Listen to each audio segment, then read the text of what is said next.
तो दोस्तों Brock Lesnar retire हो सकते हैं और ब्रॉक लेसनर को कौन रिटायर करेगा, इसको लेकर एक नया नाम सामने आया है। तो आज मैं वीडियो में वो आपको बताने वाला हूँ, इसलिए शुरू से लेकर इस वीडियो को एंड तक देखना, क्योंकि इसमें मैं बताने वाला हूँ कि ब्रॉक को कौन रिटायर कर सकता है और रोमन रेंस के बारे में भी इस वीडियो में बात करेंगे और एज स्टाइल्स के बारे में भी बात करेंगे। तो शुरू से लेकर एंड तक पूरा देखते रहिए। तो आइए वीडियो को शुरू करते हैं। तो दोस्तों सबसे पहले बात कर लेते हैं ब्रॉक लेसनर के बारे में। तो जैसा कि आप जानते हैं ब्रॉक लेसनर रॉयल रंबल में इस बार आए थे और काफ़ी टाइम से ऐसा बताया जा रहा है कि ब्रॉक को गंथर रिटायर करेंगे, लेकिन अब एक नया नाम सामने आया है। हालांकि वो बात अलग है कि गंथर के रिटायर करने के चांसेस ब्रॉक को वो अभी भी है, लेकिन एक और नया नाम सामने आया है और वो है ओबा फेमी।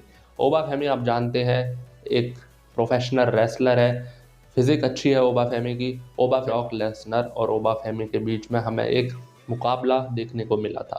दोनों जब जैसे लड़ने वाले थे, बीच में कोई ना कोई आकर डिस्टर्ब कर देता था दोनों को, लेकिन फिर ब्रॉक ने ओबा फेमी को सुप्लेक्स सिटी भी दी। लेकिन ब्रॉक लेसनर पर ऐसा दिखाया जा रहा है ओबा फेमी भारी पड़ रहे हैं।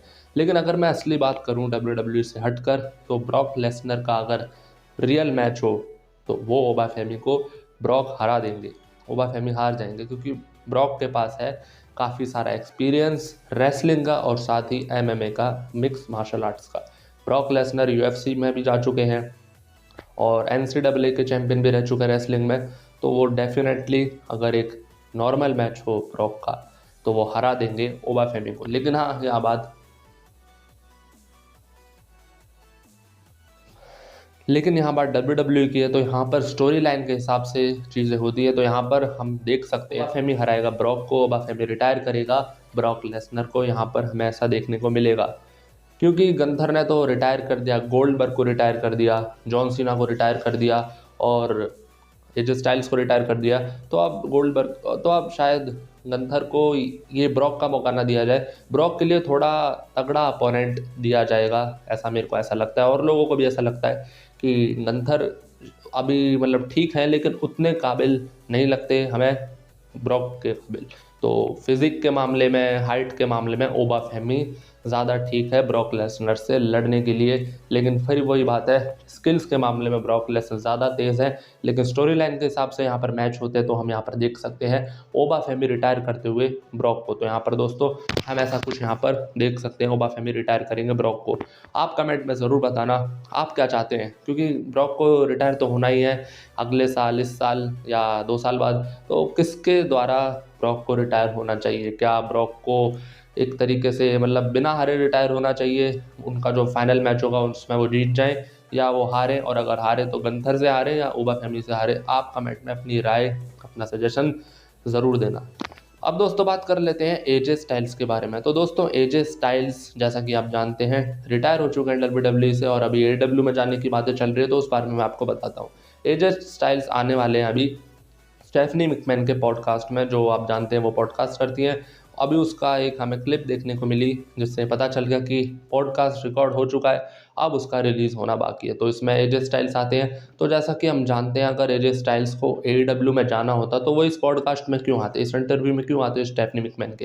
क्योंकि AEW और WWE के बीच रिश्ते अच्छे नहीं है, दोनों एक दूसरे की विरोधी कंपनियाँ हैं, कॉम्पिटिशन होता है दोनों के बीच में। तो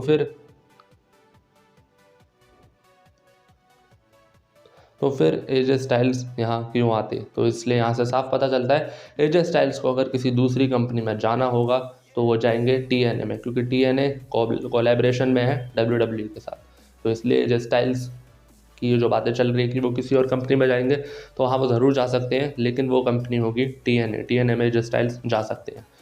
अब दोस्तों बात कर लेते हैं रोमन रेंस और CM पंक के बारे में। तो दोस्तों WWE पर जो रोमन रेंस और CM पंक का सेगमेंट हुआ था WWE के यूट्यूब चैनल पर, उसको बहुत ज़्यादा व्यूज़ में देखा गया है। मैं लाखों में बात करूँ तो 14 लाख व्यूज़ उस पर हो चुके हैं अभी तक। और वैसे सेगमेंट इतना कुछ खास नहीं था, ना ही रोमन रेंस का रिटर्न हुआ, ना CM पंक का बहुत सालों बाद कुछ रिटर्न हुआ, और ना ही कोई चैंपियनशिप जीता। बस रोमन रेंस और CM पंक के बीच में सेगमेंट हुआ, बातचीत हुई, उसी को लोगों ने इतना ज़्यादा देखा। तो यहाँ से आप समझ के चल सकते हैं कि ये जो CM पंक और रोमन रेंस वाली राइवलरी है कि लोग कितना पसंद कर रहे हैं, और आगे चलकर ये राइवलरी कितना बड़ा मोड़ ले सकती है रेसलमेनिया तक। तो ये देखने वाली बात होगी।